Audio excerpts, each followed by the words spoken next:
Assalamualaikum warahmatullahi wabarakatuh. Selamat pagi, apa kabar kawan? Semoga juga dalam kondisi yang sehat hari ini. Saya Eko Setiawan kembali mengajak Anda untuk menyimak sebuah program kerjasama antara City Guide 911 FM dan juga NK Group. Kita masuk di dalam sebuah podcast Galeri Karya Anak Negeri. Tanpa terasa juga kita sudah masuk di episode yang ke-9. Sesudah beberapa waktu lalu kita sempat berkunjung ke salah satu objek wisata yang ada di Gentong Mas, ya, yang dikelola dan dikembangkan oleh salah satu penggerak, Kepala Desa Gentong Mas. Hari ini kita kembali ke NK, Cafe NK, Nendes Kombet Senden Tembok. Ya, tepatnya itu di depan kolam koi. Kalau Anda sering ke NK, mungkin pada saat Anda ke musola, Anda bisa menyimak atau melihat gemericiknya air beserta koi yang sedang berenang gitu ya. Nah, di suasana yang begitu dingin karena Malang sempat cuacanya 16 derajat, hari ini semoga obrolan kita juga mampu mendinginkan suasana yang mungkin ada di beberapa titik juga sedang panas. Tapi tentu harapan kita Malang dingin-dingin saja karena kita sedang berbicara pada lokal ya.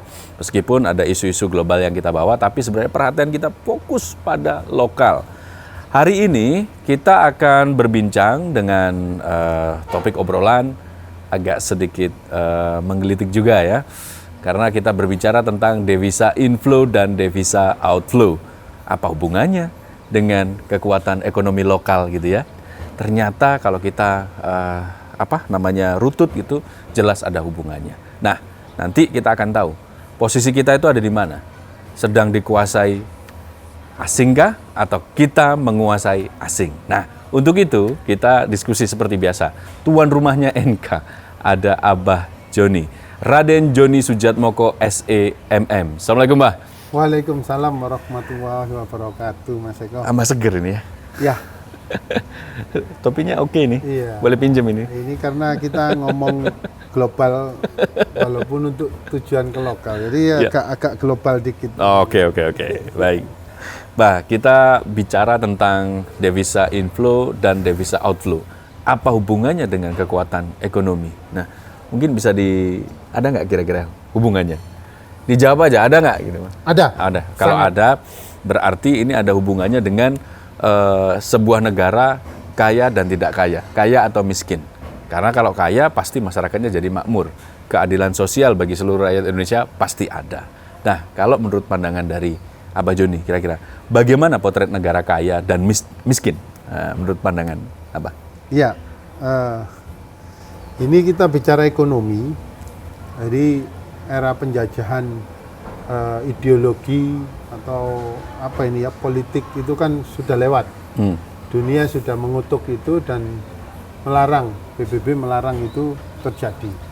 Nah, sekarang ini pembicaraan dunia atau kalau kita bicara global itu bicara ekonomi, ya, bicara iklim, bicara ekonomi. Nah, kita ngomong bicara ekonomi ini di situ masih terjadi saling menguasai, dikuasai atau menguasai, kan gitu ya.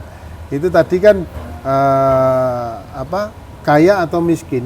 Nah, ini terkait dengan kita harus bicara kita ini sedang dikuasai atau sedang menguasai dunia dari sisi ekonomi. Nah, head to head-nya Mas Eko yang harus kita bandingkan itu supaya sedikit eksak ya.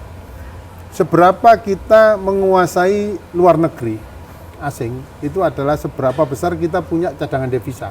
Devisa itu mata uang asing yang ada di Bank Indonesia ya. Mata uang asing masuk ke Indonesia itu selalu tertahan di Bank Indonesia. Karena untuk transaksi di Indonesia itu ya harus pakai rupiah, nggak bisa pakai mata uang asing. Nah, seberapa banyak mata uang asing di Indonesia itu adalah lambang kita menguasai dunia. Seberapa banyak devisa yang ada di Indonesia, cadangan devisa kita itu jumlahnya berapa, terus kemudian perusahaan Indonesia yang ada di luar negeri itu berapa nilainya. Nah, itu ditambahkan, itu adalah lambang seberapa besar kita menguasai dunia. Dan seberapa besar kita dikuasai dunia adalah seberapa besar kita punya utang luar negeri. Ya. Yang kedua, seberapa besar nilai penanaman modal asing yang ada di Indonesia. Jadi itu dua itu lambang seberapa kita dikuasai oleh luar negeri secara ekonomi.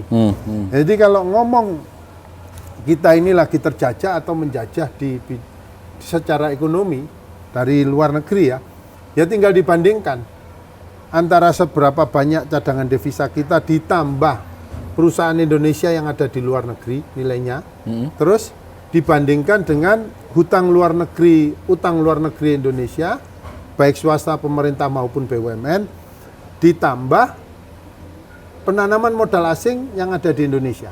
Nah itu dibandingkan.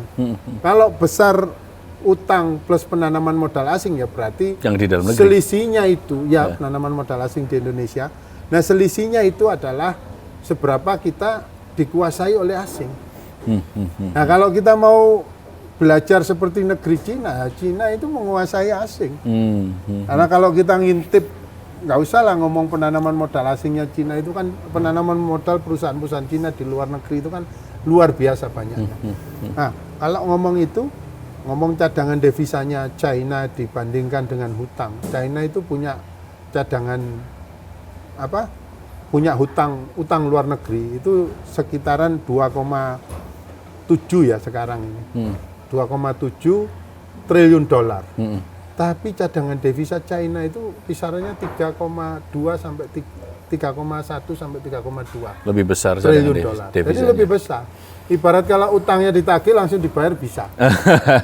Jadi nggak berpengaruh ya? Nggak berpengaruh terhadap ekonomi. Jadi terminologi negara kaya dan miskin artinya itu tadi, secara simbol. Cadangan devisa kita plus perusahaan kita yang ada di luar negeri dijadikan satu, itu harus lebih besar daripada penanaman modal asing dan utang luar negeri. Dikuasai atau tidak atau sedang menguasai. Kalau kaya miskin itu ada variabel lain, tidak cukup itu. Kaya miskin ini terkait dengan income per kapita kita. Oke. Gitu ya. Jadi ini soal dikuasai atau menguasai. Artinya ini soal kita ini income per kapita kita gede. Ternyata para tuannya itu adalah orang-orang asing. Buat apa Mas Eko? Mending Indonesia ditutup dari luar negeri. Kalau di sini kita semua jadi buruh, terus kemudian bos-bosnya orang asing semua buat apa kan Iya. Oke. Berarti sekarang ini posisinya bagaimana cadangan devisa? Kita sedang menguasai atau dikuasai? Ya, gambaran terhadap cadangan devisa saja dulu dengan utang luar negeri. Cadangan devisa kita per Juni kemarin itu sekitar 136,5 ya, kalau nggak salah 136,4 miliar dolar. Ya. Sedangkan utang luar negeri kita itu sekitar antara 406 sampai 410 miliar dolar. Jadi jauh sekali Mas. Jauh sekali. Jauh sekali kita dikuasai oleh asing. Jadi berpikirnya itu ke sana. Jadi orang-orang di Jakarta itu harus melihat itu. Belum lagi kalau kita ngomong seberapa banyak perusahaan Indonesia di luar negeri nilainya. Kecil sekali Mas Eko. Tapi kalau ngomong perusahaan luar negeri yang ada di Indonesia, banyak sekali. Nah ini yang harusnya kita waspada. Hutang berkurang ternyata jual aset, kan sama juga bohong. Jadi ini coba ya saya berikan gambaran sederhana ya. Setelah dibandingkan tadi, jadi yang harus kita jaga Mas Eko, kita itu ini ada devisa inflow dan devisa outflow. Ya, devisa inflow itu ekspor, itu masuk. Para TKI kita kirim duit itu masuk, terus keluar devisa outflow itu ketika kita impor, itu devisa outflow. Ketika perusahaan-perusahaan penanaman modal asing itu tiap bulan bawa untungnya keluar, itu devisa outflow ya. Nah ini yang harus dijaga, devisa inflow itu harus lebih besar daripada devisa outflow. Ini di luar utang ya, tambahan utang, di luar tambahan utang. Tapi termasuk cicilan utang plus bunganya. Ya.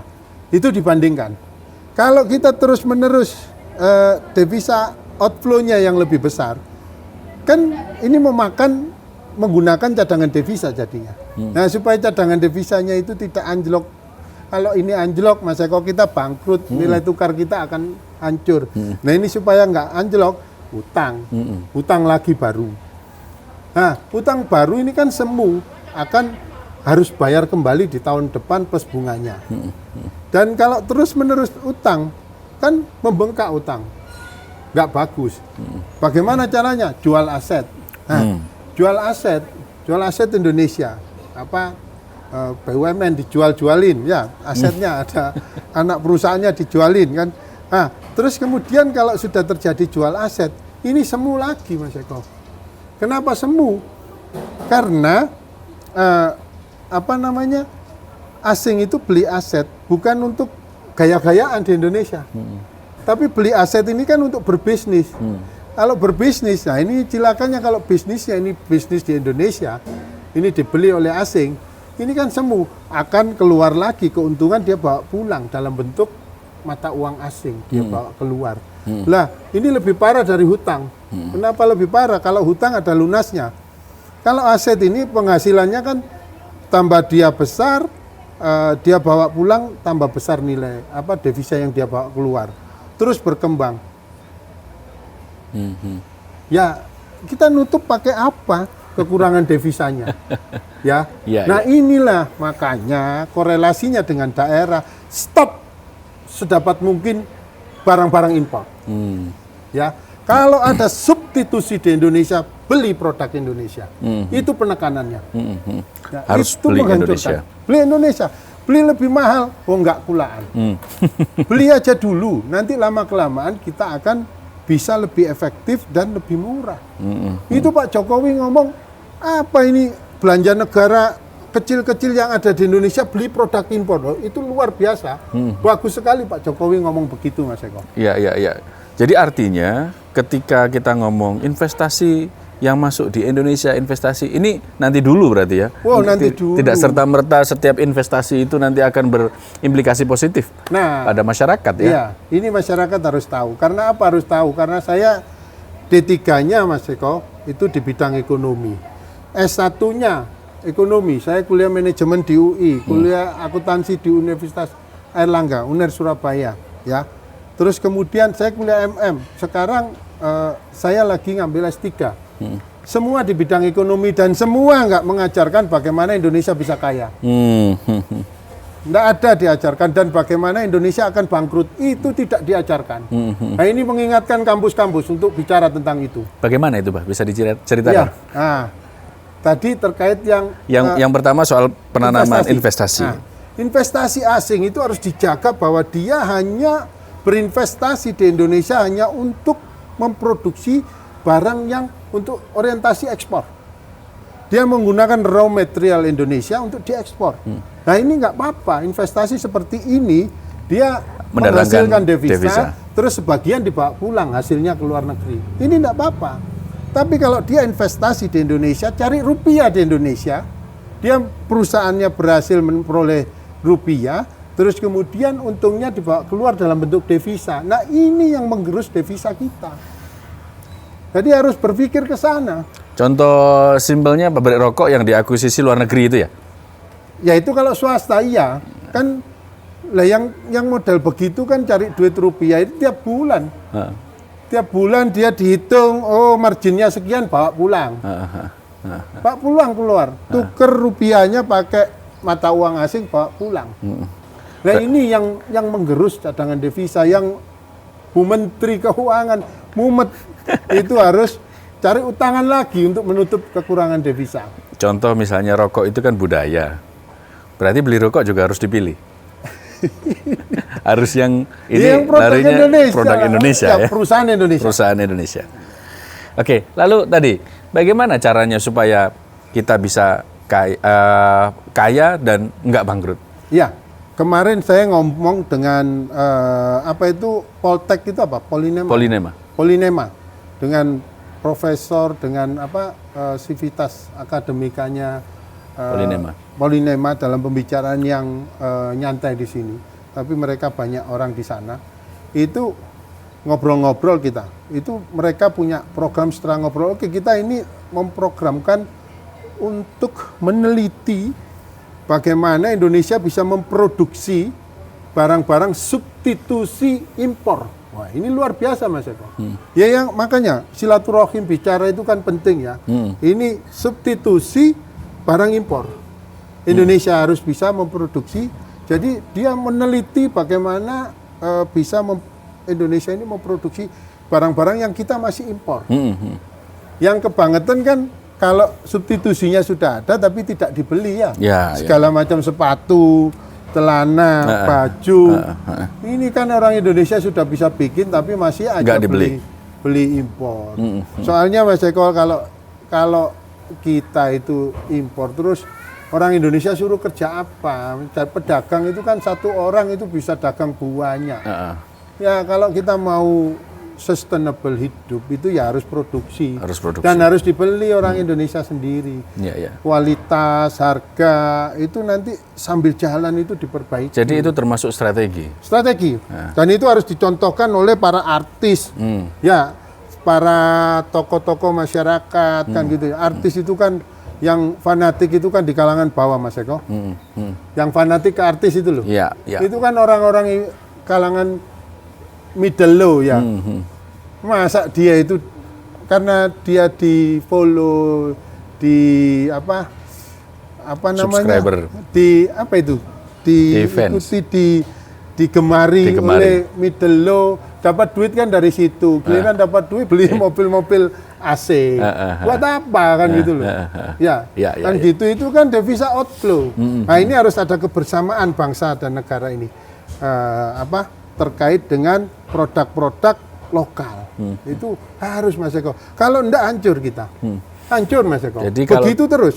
Kalau kita nggak membeli produk lokal, dampaknya nanti kebanyakan kita impor, devisa kita banyak keluar, dan itu membuat kita terjajah dari sisi finansial, dikuasai asing. Kalau terus-menerus gitu kan, seberapa lama kita bisa jual-jual aset Mas Eko? Iya. Kan habis aset. Hancur sudah lah ya. Loh iya, kan gitu loh. Itu kan gitu, teorinya simpel aja. Devisa outflow lebih kecil daripada lebih besar daripada devisa inflow, akhirnya menggerus cadangan devisa yang tergerus harus ditutup dengan hutang kan gitu. Hutang yang terlalu banyak harus ditutup dengan jual aset. Kan, jual aset ini semu karena orang asing beli di Indonesia untuk berusaha, pulang lagi hasilnya keluar. Yang dibawa pulang devisa, nggak mungkin rupiah yang dibawa pulang kan gitu loh. Ya, jadi strateginya apa aja nih Pak? Supaya kita menghindari bangkrut, enggak negara kita nggak hancur, kita bisa memanfaatkan potensi itu jadi fungsi, jadi kaya. Gimana strateginya? Devisa inflow itu harus lebih banyak daripada devisa outflow. Salah satu beberapa cara supaya lebih banyak, perbanyak kita penelitian untuk orientasi ekspor produk-produk kita, ya perbanyak ekspor. Dan kita ini sudah cukup lumayan lah, sebulan itu sudah 18 miliar dolar, Mas Eko, ekspor kita. Tapi impor kita Mas Eko, ampun impor kita ini. Ya tetap aja tinggi, buat apa kan gitu ya, kebutuhan sehari-hari rumah tangga impor. Nah ini harus dikurangi, disubstitusi yang kita belum bisa bikin, yang kita sudah bisa bikin, tolong masyarakat itu dibeli. Tolong itu para artis galakkan untuk beli produk lokal, kan gitu ya. Kamu itu hidup makan dari hasil middle low, jangan malah justru kamu pola belanjamu membunuh orang-orang di kalangan menengah bawah, gitu ya. Jadi bersyukurlah dengan beli produk-produk mereka, produk-produk middle low ini yang kagum kepadamu itu ya dibelilah produk mereka. Gunakan uangmu untuk belanja itu dan kampanyekan. Terus para tokoh-tokoh masyarakat menggalakkan itu. Pak Jokowi sudah ngasih contoh. Bukoviva sudah teriak-teriak untuk beli produk lokal kan gitu ya. Itu harusnya kan terus itu berkesinambungan untuk beli produk lokal kan gitu ya. Dan hati-hati dengan produk-produk lokal, ternyata itu perusahaan asing yang ada di sini kan gitu. Ya gitu kita harus hati-hati juga. Banyak atas nama Indonesia, padahal dia asing. Sahamnya 95% punya asing kan gitu ya. Pakai embel-embel Indonesia itu harus dicurigai itu. Iya. Itu Untuk bentuk penegasan ya. Iya, ya. Artinya kita kan wajib Mas Eko mempertahankan republik ini. Ya, itu era sekarang itu era ekonomi. Ya, era ekonomi kita harus cerdas. Makanya jangan eker-ekeran melulu republik ini masalah-masalah yang nggak perlu kan gitu ya. Nggak perlu diketahui oleh publik, janganlah dibuka untuk publik. Masalah-masalah nasional yang sepele, urusan rumah tangga orang dibuka secara nasional. Kita itu bicara yang sama kemajuan, bicara-bicara yang positif. Itu ngomong positif itu bagian dari doa. Jangan ngomong yang negatif melulu. Nggak ada solusi loh. Orang Malang ikut mentelengi urusan di Jakarta, ya tidak ada solusi, kan gitu. Di sana sudahlah ada para tokoh, ada apa yang berwenang, biarkan mereka menyelesaikan di sana. Di Malang ini lebih fokus tokoh-tokohnya itu memperhatikan kemajuan di Malang, sehingga kan bisa ada solusi. Karena kejadiannya di sini. Ya, kalau kita bicara devisa inflow outflow, itu kan sebenarnya ekonomi global ya. Jadi peran pemerintah seperti apa harusnya? Peran pemerintah itu ya itu tadi mendorong budaya harus kolaborasi. Pemerintah tidak bisa sendiri, harus kolaborasi Mas Eko. Karena kita kan ekonomi global ya. Ekonomi global ini kan tidak ada sekat Mas Eko. Tidak ada sekat. Pemerintah tidak bisa melarang orang impor. Nanti diprotes sama luar negeri. Jadi masyarakat lah, pemerintah ini mengkampanyekan. Terus kayak Pak Jokowi kemarin mengkampanyekan untuk beli lokal. Pak Sandiaga Uno itu juga semua dari mulai atas sampai bawah itu produk lokal Mas Eko. Nah ini yang begitulah harusnya para pejabat itu seperti itu. Jangan malah bangga. Jadi agent of change ya untuk merubah mindset. Agent of change itu para tokoh lah, para artis, para pejabat tinggi, para anggota dewan itu harus jadi agent of change. Gitu. Kita mampu, produk-produk ekspor kita itu sudah cukup besar. Kita tinggal menekan pola impor kita ini loh. Seberapa vital sih, Pak, perhatian pada lokal itu untuk kita menjadi sebuah negara yang kaya, tidak dikuasai oleh asing? Ya, kalau kita bisa memperkecil impor ya, devisa inflow itu lebih besar daripada devisa outflow, kita tinggal Indonesia ini kalau sudah begitu kan kita berproduksi Mas Eko. Tinggal saling support untuk di lokal ini, mengisi pembangunan itu kan dimulai dari daerah. Yang mewujudkan pembangunan itu di daerah. Kita transaksi antar pulau di Indonesia itu lebih diutamakan. Jadi transaksi antar provinsi, oh kamu punya produk apa? Kita menggunakan seperti itu.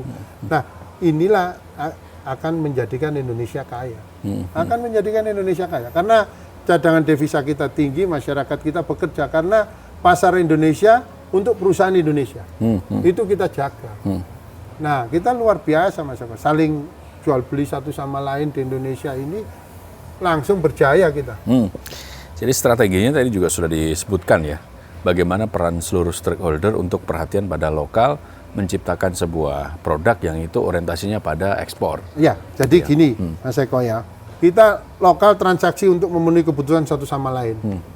Semua produksi. Lah, ketika ada kelebihan produk, residunya kita lempar keluar. Kita lempar keluar. Jadi kayak China itu kan begitu. Udah dilempar keluar, ini namanya residu ya. Risak payu-payu nih kan gitu. Yang penting dapat devisa. Betul. Yang penting devisa devisa masuk. Kan itu Indonesia sudah terpenuhi, tercukupi kan gitu ya. Kebutuhan dalam negerinya. Iya, nanti BUMN lah yang ngambil peran untuk beli rugi itu kan gitu loh, jual rugi kan. Jual gitu rugi. Ya. BUMN lah itu kan gitu loh. Ya, nggak terasa juga hampir 30 menit kita berbicara ya. Iya. Mungkin yang terakhir, pesan moral apa pada episode kali ini yang ingin disampaikan? Ya. Kita harus mempertahankan republik ini. Di era perdagangan ekonomi global, kuncinya yaitu tadi. Kuncinya kita harus mampu menjaga devisa inflow lebih besar daripada devisa outflow secara global itu. Terus lain-lainnya, kalau sudah seperti itu artinya kita akan berproduksi. Artinya kita akan berproduksi Mas Eko. Karena inflow lebih banyak masuk kan gitu ya. Artinya kita itu berproduksi. Nah, kalau sudah berproduksi, tidak ada orang nganggur, semua pegang duit, semua sejahtera. Ya, ya. Semua pegang duit, semua sejahtera. Asik. Jangan lupa bahagia. Jangan lupa bahagia. Pak Joni, terima kasih ya. Terima kasih. Hari ini sudah sharing, wawasannya luar biasa. Paling tidak ini pemahaman kita tentang pentingnya menjaga devisa untuk nggak keluar gitu. Dan masyarakat peduli dengan produk lokal, termasuk tokoh-tokoh masyarakat juga mengkampanyekan pentingnya membeli produk lokal. Ya, syukur-syukur nanti penelitian-penelitian yang dari akademisi itu yang untuk kepentingan ekspor itu bisa terlaksana. Amin, amin. Dan membuat kita jadi benar-benar negara kaya. Negara kaya. Terima kasih Pak Joni. Ya, Assalamualaikum. Nanti ketemu lagi di edisi berikutnya, Pak. Nah, kawan, demikian tadi perbincangan kita di program podcast Galeri Karya Anak Negeri episode ke-9. Topik bahasan kita soal devisa inflow dan devisa outflow. Apa hubungannya dengan kekuatan ekonomi lokal? Ya, tadi sudah dijelaskan. Ternyata sangat erat hubungannya. Maka masing-masing dari kita bergerak dari sektor yang paling kecil, yaitu diri kita sendiri, untuk menanamkan mindset cinta produk dalam negeri. Tidak hanya mencintai, tapi juga aksi beli Indonesia. Saya Eko Setiawan pamit. Terima kasih kebersamaan Anda. Assalamualaikum warahmatullahi wabarakatuh. Selamat siang. Selamat siang.